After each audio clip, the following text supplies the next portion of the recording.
Bonjour, bon après-midi, bonne nuit, ça dépend de l'heure à laquelle nous allons nous rencontrer. C'est encore une fois votre servante, Maman Jeanne, avec l'équipe de Maman d'Adoration. Parfois, il y a des contretemps qui font que je ne peux pas vous envoyer l'audio à l'heure d'habitude. Il y a des moments où je suis plus grand-mère que servante de Dieu. Donc, il y a des jours où je suis vraiment grand-mère. Et dans les jobs de grand-mère, tu ne peux pas décider de ce que tu fais parce que la patronne, c'est ton petit-fils ou ta petite-fille. Donc, ça a été mon cas aujourd'hui. Bon, comme elle se repose maintenant, je peux faire brièvement un petit audio pour ceux qui attendent la lecture de la parole de Dieu, la méditation d'aujourd'hui. Aujourd'hui, avec les mamans, nous avons médité les Actes des Apôtres, toujours, chapitre 3. C'est du verset 12 au 16, mais pour la bonne compréhension, je vais prendre du verset 11. Alors, le titre dans le français courant, c'est « Discours de Pierre dans le temple ».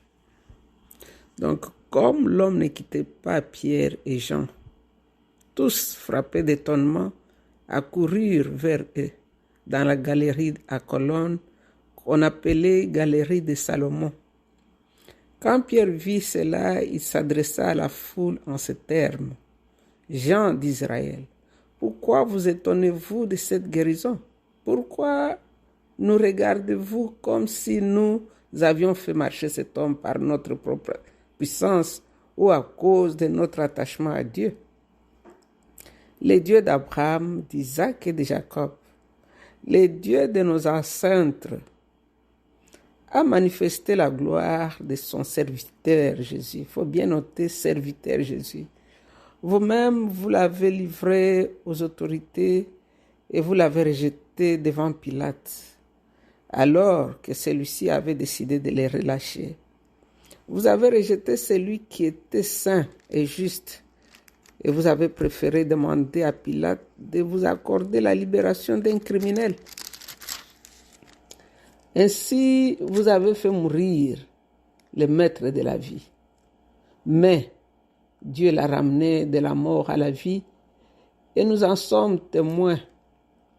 C'est la puissance du nom de Jésus qui est, grâce à la foi en ce nom, a rendu la force à cet homme que vous voyez et connaissez. C'est la foi en Jésus qui lui a donné d'être complètement guéri, comme vous pouvez tous le constater. Donc, je vais reprendre le verset 16. Il dit ceci, « C'est la puissance du nom de Jésus qui, grâce à la foi en ce nom, a rendu la force à cet homme que vous voyez et connaissez. C'est la foi en Jésus qui lui a donné d'être complètement guéri, comme vous pouvez tous le constater. » Donc, c'est la parole de Dieu. Et nous allons ensemble faire la méditation, voir qu'est-ce que l'Esprit de Dieu veut nous enseigner à travers ces miracles. Nous vivons un temps de miracles. Dieu peut utiliser n'importe qui, même toi qui m'écoutes là. Si tu as la foi, et dans le nom de Jésus, tu peux opérer des miracles. Il avait dit à ses disciples, il dit, si vous avez même une toute petite foi, comme une graine de moutarde, vous allez dire à la montagne, déplace-toi et jette-toi dans la mer. Et la montagne va bouger. Donc, l'objectif aujourd'hui, c'est que tu remontes un tout petit peu ta foi. Enlève les yeux sur le problème, enlève les yeux sur ce qui semble perdu. Espère encore. Aie la foi, fais monter la foi dans le nom de Jésus. Parle à ces problèmes qui te regardent là. Et tu verras ce que Dieu est capable de faire. Donc ici, nous voyons, si nous revenons au verset 16, nous voyons que l'homme guéri ne voulait plus quitter Pierre et Jean. Parce que pour lui, c'était ses médecins, c'était eux qui l'avaient guéri. Alors, tout le peuple courait vers eux. Ils se rencontraient dans cette porte qu'on appelait la porte de Salomon ou bien galerie de Salomon. C'était une portion du temple. Un côté du temple. Lui a été guéri à la belle porte. Maintenant, ils sont de l'autre côté. Il y avait plusieurs portes. On dit qu'il y en avait 9. Lui était à la belle peut-être, croyant que la beauté de la belle porte attirait les gens, pour que les gens passent par là et lui donnent de l'argent, oui. Mais la belle porte ne lui avait rien donné de beau. Et il est resté infirme toute sa vie. Heureusement que maintenant, il se déplace, il va vers la galerie de Salomon, là où les apôtres sont en train de partager les témoignages avec les autres.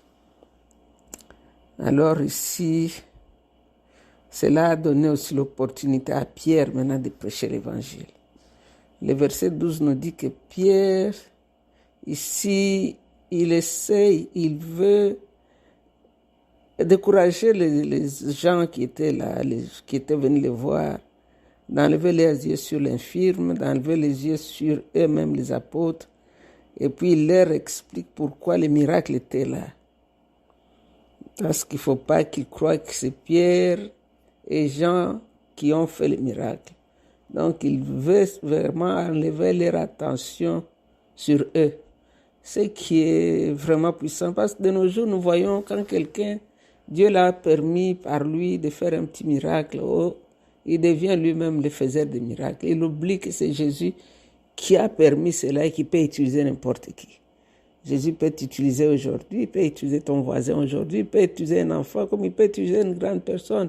Donc si Dieu t'a permis ou a utilisé tes mains pour imposer le malade n'est pas guéri, cela ne veut pas dire que toi tu as opéré les miracles. C'est pour que la gloire de Dieu soit manifestée. Les miracles ont comme objectif de provoquer l'adoration de Jésus. C'est ça l'objectif des miracles. Ce n'est pas pour toi. Pierre et Jean avaient bien compris cela. Ils ont découragé ces gens qui accouraient vers eux. Alors, si nous voyons du verset 13 au verset 16, il les ramène vers l'auteur même des miracles. Il dit, c'est Jésus. C'est lui que vous avez rejeté là. Que vous avez renié. Vous avez tué. Dieu l'a ressuscité. Dieu l'a ressuscité de mort et Dieu l'a glorifié. Il est maintenant au ciel.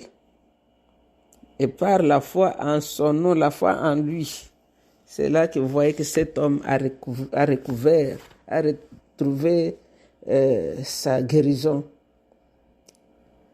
Alors nous voyons ici Pierre avec un courage saint, une assurance vraiment sainte, un courage.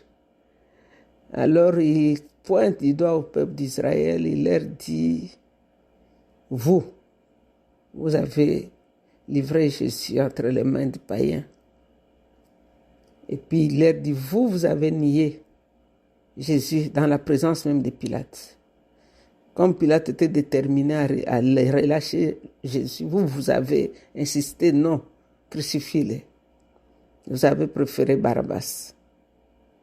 Vous avez nié, vous avez refusé, vous avez rejeté le saint et juste. Et vous avez demandé qu'on vous relâche Barabbas qui était un brigand, un bandit, un tueur. Vous avez tué le prince de la vie.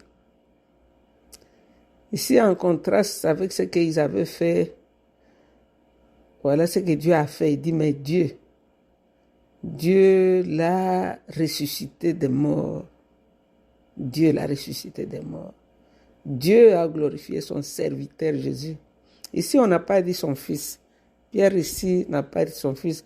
Parce que nous savons quand Jésus était sur terre, lui-même délibérément, par sa volonté, il avait déposé un peu son divin côté de côté. La Bible nous dit qu'il n'a pas regardé comme proie arrachée d'être égal à Dieu. Il s'est dépouillé lui-même jusqu'à aller à la mort et à la mort de la croix. Et toujours ici, dans le livre des Actes, Luc dit que Jésus de Nazareth, homme de Galilée, rempli du Saint-Esprit, il allait partout et faisant du bien. Donc Jésus n'a pas opéré de miracles sur la terre comme fils de Dieu, mais c'était comme fils de l'homme. Lui-même disait le fils de l'homme. Il était 100% homme et 100% Dieu. Mais il n'a pas utilisé son côté divin pour faire tout ce qu'il a fait. Délibérément, il avait lâché ce côté-là parce qu'il est venu comme un homme. Parce que comme Dieu ne pouvait pas contenir dans le ventre de Marie, comme Dieu ne pouvait pas dormir dans une barque, comme Dieu ne pouvait pas dire qu'il a faim Comme Dieu ne pouvait pas avoir soif et être fatigué assis au puits de Sichar, c'est comme Dieu qui l'a fait, c'est comme homme qu'il a fait tout ce qu'il a fait. C'est pourquoi ici Pierre insiste, il dit son saint serviteur. Donc ici, ils sont en train d'insister dans le verset 16 que c'est par la foi en Jésus que ce miracle a eu lieu.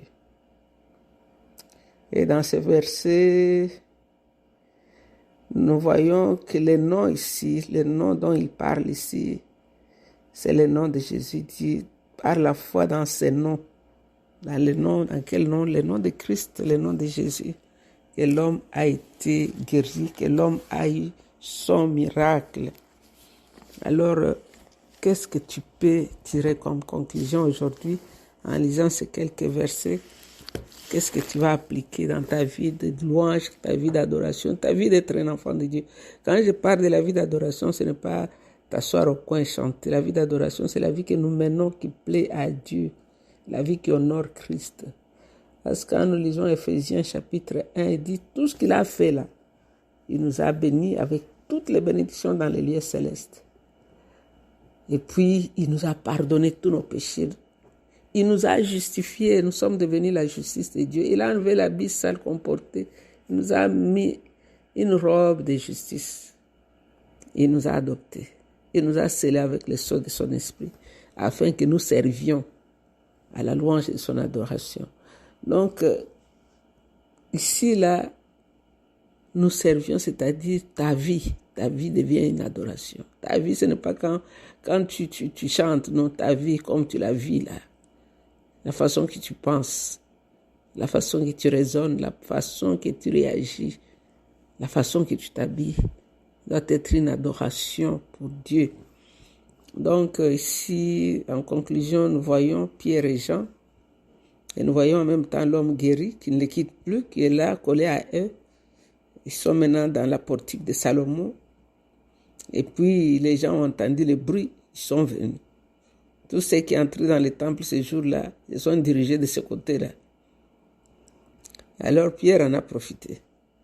Vous savez, il y a des occasions que Dieu te donne qui ne reviennent pas deux fois dans la vie, où tu dois évangéliser, tu dois prêcher la parole de Dieu. Pierre, peut-être il n'était pas connu dans le temple là comme un prédicateur, mais l'occasion était là. Dieu a amassé les gens autour de lui et il en a profité pour prêcher l'évangile. La Bible nous dit prêche dans les temps favorables ou non favorables. N'attends pas qu'on te donne le micro par ton pasteur pour prêcher. À cause des miracles, tu peux prêcher l'évangile. À cause, partout où Dieu ramène les gens auprès de toi, prêche l'évangile. Pierre est sauté sur l'occasion ici. Et ce jour-là, il a gagné les âmes. Donc, n'attends pas que ton pasteur te donne la chair. C'est sa chair à lui, cherche la tienne. La tienne peut être à ton bureau là où tu travailles, la tienne peut être dans la cuisine, la tienne peut être sur la route. Il y a beaucoup de chairs où tu peux prêcher la parole. Ici, Pierre, dans ses portiques de Salomon, il en a profité pour parler de son Jésus. Donc toi aussi, tu as plusieurs places où Dieu t'amène et te donne les opportunités. Ne les rate pas. Ne les rate pas. Sois prompt, parle de Jésus. Ici, Pierre, ici, il est en train de leur dire, mais pourquoi vous êtes si étonnés comme ça? Donc, il parlait d'un miracle avec une simplicité que lui seul pouvait comprendre. Les gens sont étonnés. Et pourtant, ils avaient vu Jésus faire des miracles. Mais ils ne savaient pas qu'après Jésus, il y avait des petits Jésus que Jésus avait laissés derrière lui. Alors, il dit, ne soyez pas stupéfaits. Nous n'avons pas pu faire marcher cet homme. Nous sommes des hommes ordinaires comme vous. Non, c'est celui qui a guéri cet homme, c'est le Seigneur Jésus en personne. Pierre venait juste de faire un grand miracle, mais il refuse de s'en attribuer le mérite. Donc, pour lui ici, toute la louange doit aller à Jésus. Donc, c'est une interpellation. Chaque fois que tu sens que l'ennemi veut te dire frappe-toi la poitrine parce que tu as fait le miracle, il faut dire à ton âme que non, c'est Jésus, c'est pas moi. Parce que Jésus, c'est qui est mort sur la croix pour les hommes. Toi, tu n'es pas mort pour les hommes, même si tu as fait un miracle, même si tu as prié pour un mort, il est ressuscité, ce n'est pas toi, c'est Jésus. Et Jésus t'a utilisé seulement pour que tu donnes gloire à Dieu. Donc ici, Pierre dit que Dieu a glorifié son serviteur. Donc le miracle ici était le signe que Dieu glorifiait effectivement Jésus.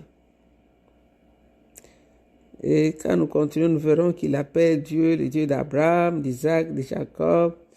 Pourquoi? Parce qu'Abraham et Jacob étaient les trois principaux saints du peuple juif. Abraham était le premier, puis vint Isaac, son fils, et enfin Jacob, le fils d'Isaac.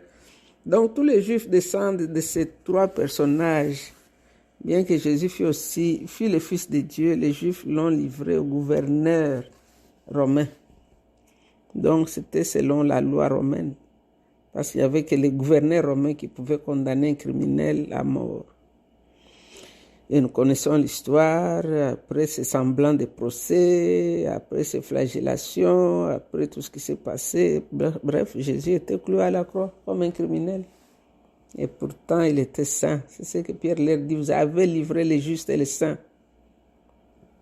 Le maître de la vie, l'auteur de la vie. Mais Dieu l'a ressuscité parce que la mort ne pouvait pas le garder. J'aime bien la façon que Pierre appelle Jésus. Il dit, il est saint et il est juste. Et tu peux ajouter ça à ton vocabulaire d'adoration. Quand tu adores Jésus, tu l'appelles le saint et le juste, le prince de la vie, le roi immortel, le roi sage, le roi que la mort ne pouvait pas retenir.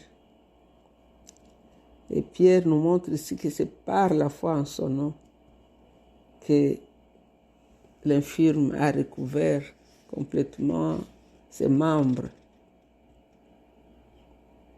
Pierre dit, Dieu l'a ressuscité d'entre les morts et nous en sommes témoins. C'est par la foi en son nom que lui, le boiteux, est complètement rétabli. C'est en son nom. Il continue par le nom de Jésus. Souvent, quand j'enseigne sur l'adoration, je dis aux gens, appelez le nom de Jésus. Aujourd'hui, beaucoup de chants sont vides parce que le nom de Jésus n'est pas dans la chanson. Le nom de Jésus n'est pas dans la prédication. Mais ce qui amène la puissance dans ta prière, c'est le nom de Jésus.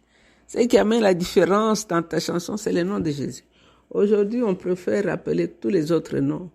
Le Yahweh, El Shaddai, Elohim. C'est bien, mais ce sont des attributs. Ne crois pas que tu te mets devant un démoniaque, tu dis, je te chasse au nom de Yahweh. Le démon va partir. Non, le nom, c'est Jésus. C'est le seul nom qui a été donné aux hommes. Le seul nom qui fait trembler l'affaire, c'est le nom de Jésus. Le seul nom dont la Bible dit qu'à la mention de ce nom, tous les genoux vont fléchir dans les cieux, sur la terre, sur la terre. C'est le nom de Jésus. Il n'y a pas un autre nom, même pas le nom des archanges, même pas le nom de Marie, même pas le nom de ton pasteur. Aujourd'hui, nous trouvons des chansons avec des abominations. On appelle une chanson chrétienne, une chanson d'adoration. Et puis, c'est le nom du pasteur qu'on appelle dans la chanson. Et puis, c'est le nom de sa maman donatrice là, qui lui a donné de ne sais pas quoi. Parce que quelqu'un a prié, le miracle est venu, alors dit, le Dieu de maman Gloire, maman Jeanne. Non, c'est le Dieu d'Abraham, d'Isaac et de Jacob, et son nom c'est Jésus. Oh, nous te disons merci Jésus. Toi qui n'as pas regardé qu'on pourra arracher d'être égal à Dieu, tu t'es dépouillé, tu es allé à la mort honteuse de la croix. Aujourd'hui ressuscité, monté au ciel, tu es assis à la droite de la majesté divine dans les lieux très élevés et tu intercèdes pour nous. Merci pour les miracles. Tous les jours, nous vivons les miracles à cause de ton nom. À cause de ton nom, le diable tremble quand nous passons. À cause de ton nom, les captifs sont libérés. À cause de ton nom, Seigneur, ton nom est proclamé. Sois béni, Seigneur. Parle à quelqu'un aujourd'hui. Glorifie ton nom encore dans la vie de quelqu'un aujourd'hui. Que quelqu'un qui ne te connaissait pas te connaisse aujourd'hui. Que tu es le maître de la vie. Tu es le juste et le saint. Tu es le prince de la vie. Et c'est dans le nom de Jésus que nous avons ainsi prié. Nous disons Amen. Vous êtes bénis, restez bénis. Bye. I love you.